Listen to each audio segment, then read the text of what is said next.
पाहण्यासाठी बालाजी न्यूज। माढा लोकसभा मतदारसंघातल्या निवडणूक प्रचार दौऱ्यामधल्या नातेपुते येथे होत असलेल्या जाहीर सभेच्या कार्यक्रमाच्या निमित्तानं या ठिकाणी उपस्थित असलेले आपल्या सर्वांचे लाडके नेते आदरणीय पवार साहेब, व्यासपीठावरती उपस्थित आमदार रुपनवर साहेब, विधान परिषदेचे सदस्य रामराव वडकुटे साहेब, जिल्हा परिषदेचे अध्यक्ष नानासाहेब देवकते, या तालुक्याचे ज्येष्ठ नेते आदरणीय सुभाष अण्णा, काँग्रेसचे जिल्हाध्यक्ष प्रकाश बापू, माजी जिल्हा परिषदेचे अध्यक्ष बत्तीसिंह माने पाटील, डॉक्टर रामदासजी देशमुख, पांडुरंगभाऊ देशमुख, माणिक बापू वाघमोडे, शंकरनाना देशमुख, शरद बापू मोरे, किरण साठे, विवेक गवळी, रमेश पाटील, या निमित्तानं उपस्थित असलेले शेतकरी संघटनेचे नेते संजय पाटील घाटणेकर, समाधानजी फाटे, रणजित भैया शिंदे, राजाभाऊ युवरकर, राजलक्ष्मी माने पाटील, अशोकदादा देशमुख, बाळासाहेब माळी, ॲडव्होकेट विजय पिसाळ, मार्तंडे सर, देवकुळे दिलीपराव देवकुळे, वामनभाऊ उबाळे, परीक्षित पाटील, सुरेश पालवे, अंदाज पाटील, उत्तम भरटकर, धैर्यशील देशमुख, किशोरनाना दरवरे, सलीमबाई तांबोळी, संतोषभाऊ पवार, कुंडलिकभाऊ रेडे, आशाताई बागल, या निमित्तानं उपस्थित असलेले व्यासपीठावरचे उपस्थित जिल्हा परिषदेचे सन्माननीय सर्व सदस्य, पंचायत समितीचे सर्व सदस्य, नगरसेवक, सरपंच, उपसरपंच, विकास संस्थांचे सगळे पदाधिकारी, या निमित्तानं माळशिरस तालुक्यामधून उपस्थित असलेले वडीलधारी मंडळी, तरुण मित्र, पत्रकार बंधू, उद्याच्या 23 तारखेला होणाऱ्या माढा लोकसभा निवडणूक प्रचार दौऱ्यातल्या प्रचार सभेच्या निमित्तानं आपल्या सर्वांचे लाडके नेते आदरणीय पवार साहेब या ठिकाणी उपस्थित झाले। आपल्या सगळ्याच्या वतीनं प्रथमतः मी मनपूर्वक पवार साहेबांचं स्वागत करतो।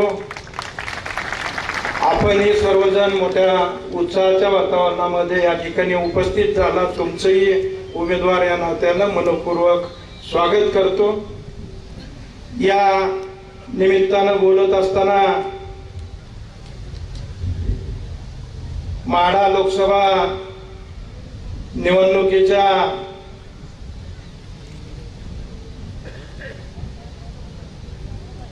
निवडणुकीमध्ये माढा लोकसभा मतदारसंघ चर्चेमध्ये आलेला मतदारसंघ, गेले अनेक दिवस या मतदारसंघाच्या चर्चा चालत होत्या आणि अशा मतदारसंघाच्या चर्चा चालत होत्या ज्या मतदारसंघाचं प्रतिनिधित्व आदरणीय पवार साहेबांसारख्या सिनियर नेतृत्वाने केलेलं होतं आणि या मतदारसंघातला मी उमेदवार म्हणून गेली 1 महिना सातत्यानं मी फिरतोय। सोलापूर जिल्ह्यातले 4 तालुके असतील, सांगली जिल्ह्यातले 2 तालुके असतात, सातारा जिल्ह्यातले 2 तालुके असतील।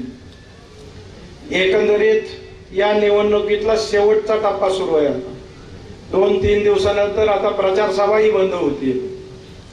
पण एकंदरीत फिरत असताना मंडळींनो, सगळ्या ठिकाणी फिरत असताना प्रचंड प्रमाणामध्ये लोकांचा उत्साह या ठिकाणी पाहायला मिळाला। या निमित्तानं बोलत असताना या मतदारसंघामध्ये अनेक बदल झाले। राष्ट्रवादी काँग्रेसच्या काही नेते मंडळींनी भाजपमध्ये प्रवेश केला, त्यामुळे हा मतदारसंघ बऱ्यापैकी चर्चेत होता। जी मंडळी या ठिकाणी भाजपकडे गेले ते सांगताना आता वेगवेगळी कारण सांगतात। महत्वाचा मुद्दा मी अनेक ठिकाणी पाहतोय की ही सगळी मंडळी सांगतात की आम्ही जिल्ह्याला मिळणाऱ्या पाण्यासाठी या ठिकाणी भाजपमध्ये गेलो। हे सांगत असताना आता भाषण करताना काही नेते मंडळी चुकाही करायला लागली.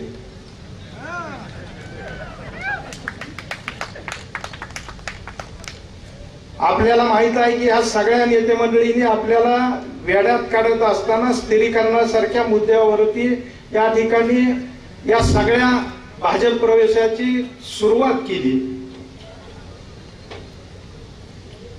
मी पाहतोय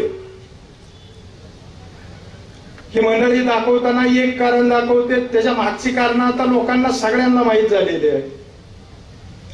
ज्या मुद्द्यावरती स्थिरीकरणाच्या मुद्द्यावरती ही सगळी मंडळी सांगतात की आम्ही भाजपकडे गेलोय, भाजपची नेते मंडळी मुख्यमंत्री सांगतात की यांना या स्थिरीकरणासाठी आम्ही मदत करणार आहे म्हणून भाजपमध्ये प्रवेश केला.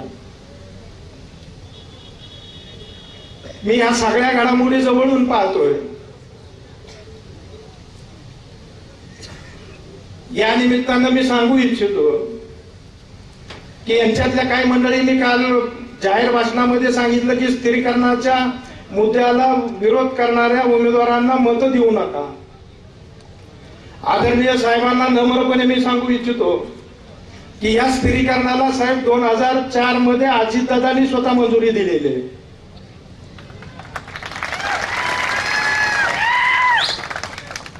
त्यानंतर काही मंडळी भाजप मधल्या मंडळींनी विरोध केला.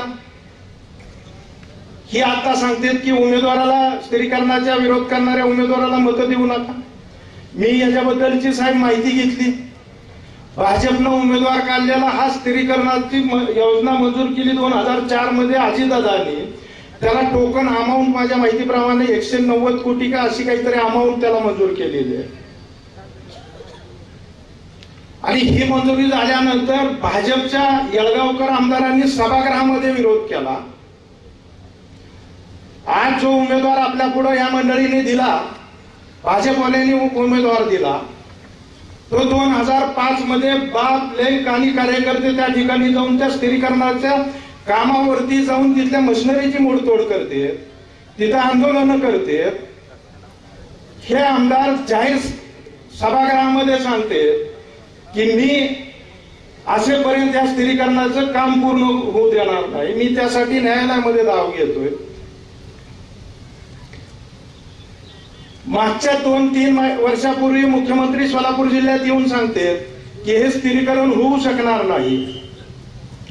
पण आताच्या ह्या सगळ्या माढा लोकसभा मतदारसंघातल्या निवडणुकीमध्ये तो मुद्दा तुमच्या पुढे या सगळ्या मंडळींनी पुढे केलाय. आणि उमेदवार कोण टाकलाय तर स्थिरीकरणाला विरोध करणार. कुठल्या पक्षाची उमेदवारी तर जो पक्ष त्याला विरोध करत आला.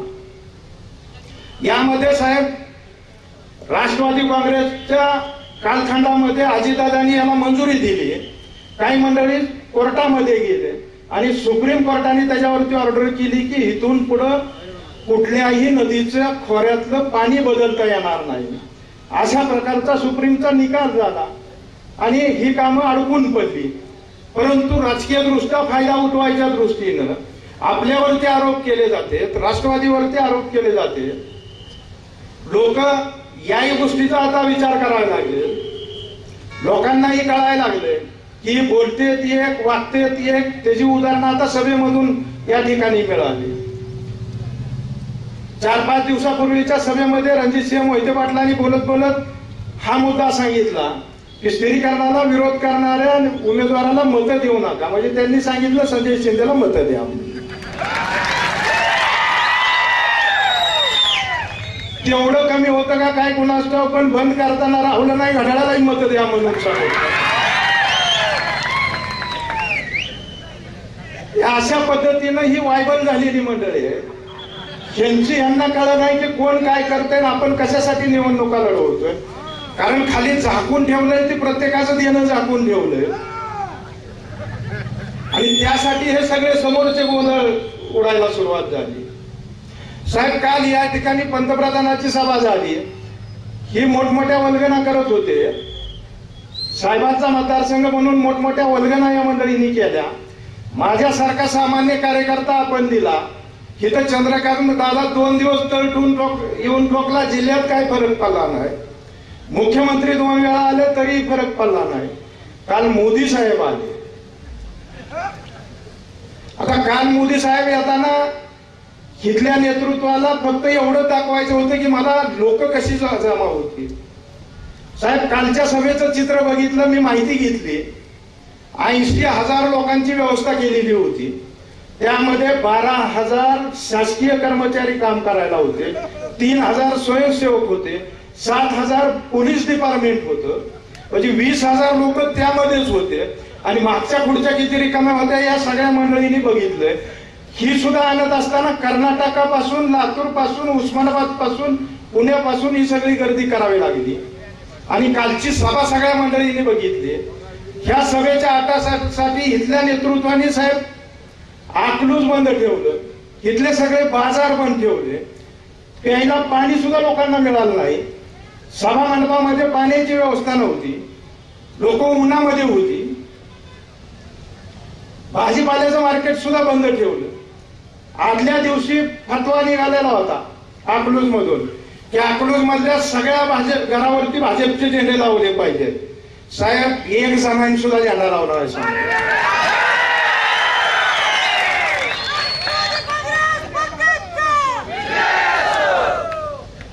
आणि मोदी साहेबांनी काय सांगितलं भाषणात? मोदी साहेब आत्महत्यावर चकार शब्द काढला नाही. हमी भाव कसला असतोय ते त्यांना माहितच नाही. दुष्काळाच्या मत्तीवरती, टँकरवरती जनावरांची काय अवस्था आहे, वर्ण हेलिकॉप्टर मधनं तरी बघितलं का नाही वाकून देऊ झालं. त्याच्यावरती काय भाष्य केलं नाही साहेब. मराठा आरक्षण, धनगर आरक्षण, मुस्लिम आरक्षण, राफेल घोटाळा, बेरोजगारी, पाणी ह्याच्यावरती कुठलंही आरक्षण भाष्य या ठिकाणी केलं नाही. त्यांनी केलं भाष्य फक्त आपल्यावरती. मोदी साहेबाची झाली पंचायत. कारण मोदी साहेबांना वाटलं होतं की पवार साहेबांवरचा पेपर येईल किंवा राहुल गांधीवरचा येईल. पण इथं झाला खेळ उलटा. इथं परीक्षेला पेपर आला, राज ठाकरेचा साहेब तुम्ही टाकून दिला पेपर. आणि मोदी साहेबांची झाली गुंची. आता कशावर बोलावं तेच कळलं नाही ना. एकंदरीत कालच्या सभेचं स्वरूप बघितलं तर ही परिस्थिती झाली साहेब. आपल्याला 2 सभा आहेत, पुढे मी जास्त आपला वेळ घेणार नाही साहेब. मी या निमित्तानं सगळ्या मंडळींना या ठिकाणी एवढंच सांगतो की या सगळ्या निवडणुकीमध्ये ही सगळी मंडळी सांगत होती की माळशिरस तालुक्यामधून 1 लाखाचा लीड आहे, 2 लाखाचा लीड आहे. मला हे गणित काय कळलं नाही. कारण विजयदादा सारखे नेते साहेब तुम्ही 25 वर्ष भरभरून दिलं तरी सुद्धा 18,000 14,000च्या वरती कधी निवडून आले नाही. मी सांगतो सगळे पवार साहेबांचे एवढे आशीर्वाद देऊन सुद्धा ही परिस्थिती होती. गेल्या बारीनं 52,000चा लीड मिळला. माळशिरस लोकसभा मतदारसंघामध्ये 39,000चा मिळला.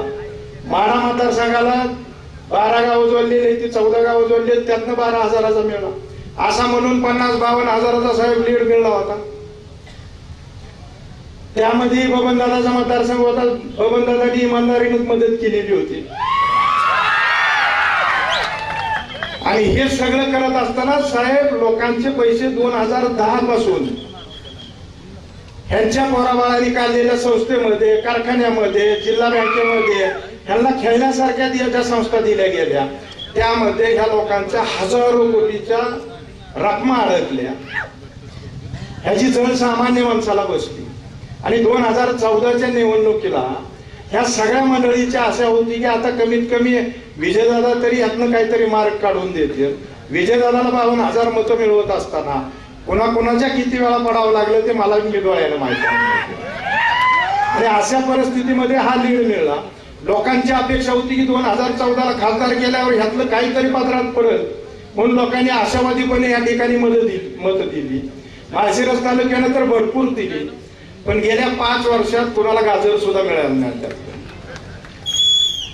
आणि या निवडणुकीमध्ये कुणी काही जरी म्हणलं तर ही सगळी माळशिरस तालुक्यातली मंडळी या ठिकाणी हा निर्णय घेतल्याशिवाय राहणार नाही ह्याची खात्री मी फिरत असताना या निमित्तानं येते. मी जास्त न बोलता या ठिकाणी साहेब मी फिरत असताना विशेषतः गेल्या 25-30 वर्षाच्या कालावधीमध्ये सांगोला तालुक्यातल्या काही गावावरती पाण्याचा अन्याय करण्यात आला. माळशिरस तालुक्यामधल्या 22 गावावरती अन्याय करण्यात आला. मी साहेब आपल्या वतीने एवढंच या मंडळींना आश्वासन देतोय की उद्या ह्या माळशिरस तालुक्यातल्या MIDCचे विषय असतील, पाण्याचे विषय असतील, जे हक्काचं आहे ते मिळवण्यासाठी खासदारकी पानाला लागली तरी चालेल. जे वास्तविक साहेबांच्या 4 वेळा पाय धरले, पण ह्या सगळ्या 25, 30, 50 वर्षातल्या वंचिताला न्याय दिल्याशिवाय सोडणार नाही, हेही या निमित्तानं इथं सांगतो. जास्त न बोलता माझं चिन्ह आहे घड्याळाचं. येत्या 23 तारखेला घड्याळाच्या चिन्हावरती आपलं बहुमत अशा प्रकारचं मत द्या, एवढीच कळकळीची विनंती करतो आणि मी माझे 2 शब्द संपवतो. जय हिंद, जय महाराष्ट्र.